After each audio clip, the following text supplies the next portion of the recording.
There is no other way but to take refuge and keep the precepts, the path of light that takes us out of all suffering. The precepts are the way that guides us to behave properly in this world. In the past, Confucius taught that humanity, rights, righteousness, wisdom, faith are the 5 necessary virtues of every human being.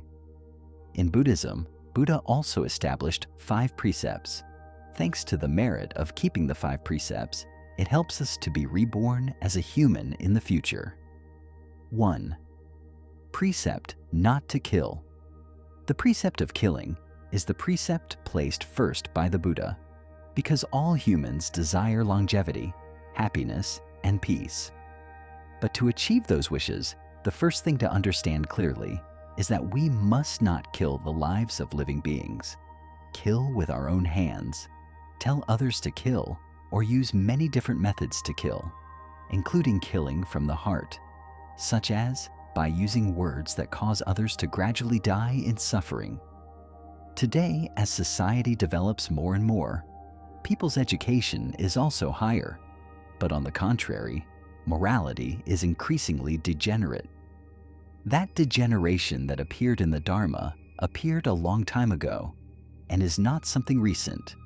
The Dharma is degenerate when people no longer care to seek the path of liberation of the saints, but only revolve around food, clothes, rice, money, and find ways to make themselves happier than others. Killing and vegetarianism are 2 different aspects. When you vow not to kill, it doesn't mean you have to be a vegetarian. Even though you are a vegetarian, you can still commit the precept of killing in your mind, like being a vegetarian, but still thinking about salty dishes, like when we use pseudo-vegetarian foods. To get vegetables to eat, we still have to dig the ground, plant or spray pesticides, causing many small creatures, such as worms, crickets, and caterpillars to die. In Tibet, 1 cow can feed a family of 10 people for a month. But when we kill 1 fish, it is not enough for a family to eat for 1 meal. Although killing is difficult to avoid in daily life, you can avoid killing living things. You can buy food that is already sold in the market. Because when I buy those things, I myself do not see, do not hear, and do not know about killing. The Buddha taught us not to kill other living beings for the sake of our own benefit. But the Buddha also did not teach us to be vegetarian to avoid killing, because to get vegetables, we still have to kill small creatures. To consider breaking the precept of killing, consider the following 5 factors. 1. Having the intention to kill. 2. Rejoicing in killing. 3. Having wrong views and delighting in the desire to kill. 4. Having a feeling of joy in enjoying the killing of living beings. And 5. Completing the killing. If you do not commit one of the limbs or all 5 of them, it is not considered a crime of killing. When a person does not violate the precept of killing, he or she will receive the reward of longevity. In addition, that person also receives protection from gods and wise men with special protective powers. In the Stinky Sutra, the Buddha also preached that meat does not rot, but stinks from the heart and distinguishes superiority and inferiority from others. These are minds that are contrary to the Dharma and are always laughed at by the saints as something that wise men should not do. Once upon a time, Confucius had a disciple who accidentally dropped some rice on the ground while cooking. Because he did not want to waste the precious food, that disciple ate the leftover rice. Confucius was unhappy when he saw this because he thought that this person eating before him was disrespectful, but he still remained silent. Afterwards, that disciple told the teacher about the incident and asked for forgiveness. At that time, Confucius was very happy and understood that if he thought wrongly about another person and that person was not wrong, then that mistake was his own. Similarly, when you do not kill and also advise others not to kill in many ways, you yourself will accumulate merit and longevity by keeping this precept. 2. Precepts not to steal. The precept of not stealing is when you do not commit this act or do not enjoy seeing others steal.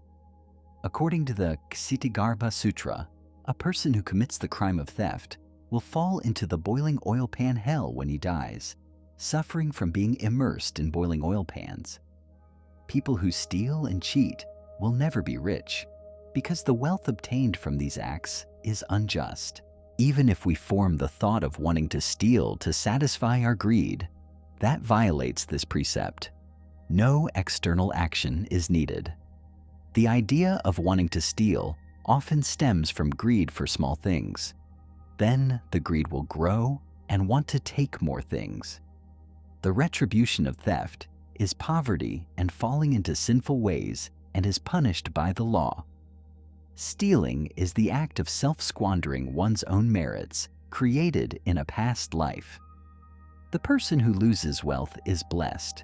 The person who gains wealth is essentially spending the blessings of their past lives. So what is the point of keeping the precept of not stealing? Keeping the precept of not stealing helps us keep our mind pure and not give rise to bad things because our mind is easily influenced. When we are close to bad people or do bad things, those bad things will multiply in our mind every day. We often hear the saying, stealing becomes a habit. Create blessings by keeping the precepts, by not stealing yourself, not inciting others to steal, and at the same time practicing almsgiving, making offerings, or even if you don't have the conditions to do so, do good deeds to help others with your own abilities. 3. The precept of not committing adultery. The precept of not committing adultery is not committing adultery for those who are officially married. Fornication between husband and wife is considered adultery, not adultery. Nowadays, for those who are not officially married, but mutually agree voluntarily, it is not considered a violation of this precept. The violation of the precepts that occurs when being married, but also having illicit relationships, adultery and adultery with other people outside of marriage, is adultery. 4. Precepts do not lie.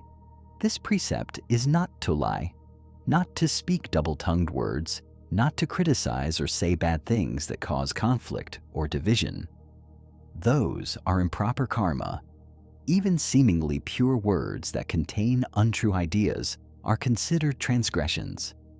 However, it is not a violation of precepts if we speak words to help others, because this is an action that comes from bodhicitta, the only path that leads to achieving Buddhahood. Practicing this precept is not only about not lying, but also about speaking truthful, gentle, and soothing words. For example, in daily life, there are times when we get frustrated with our children and want to scold them. But calm down, remember this precept, and use gentle words to admonish. Even if you don't listen, you should understand that parents are the ones who give birth to children and bring them into the world. But each person carries the seeds of cause and effect, including good and bad karma. Some masters say harsh words. Awaken your disciples and help them eliminate them karma. This is the practice of saints. People who have not yet attained enlightenment should absolutely not follow, because the consequences will be benevolent karma created very big. Purify the karma of speech and become half a Buddha. Let's examine every day to see how much karma we have purified ourselves. How many gentle words have I spoken, praising and extolling the good deeds of others? Because every word spoken will create karma in this life and in the future. 5. Precept not to use alcohol. Buddha did not completely prohibit drinking alcohol. In everyday life, there are situations that are difficult to avoid, such as when meeting partners to facilitate work. The important thing is that when using intoxicants, we still maintain a state of alertness and control our consciousness. But when you abuse, let yourself lose consciousness. Do not control your consciousness. Lose your intelligence, leading to wrong actions that destroy your family, loss of wealth, property, and work. That is the retribution of using alcohol to the point of not being sober.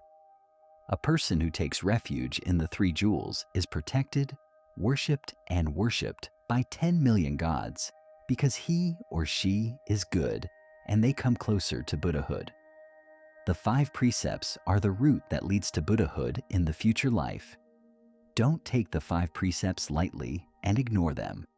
Keep them and promote them.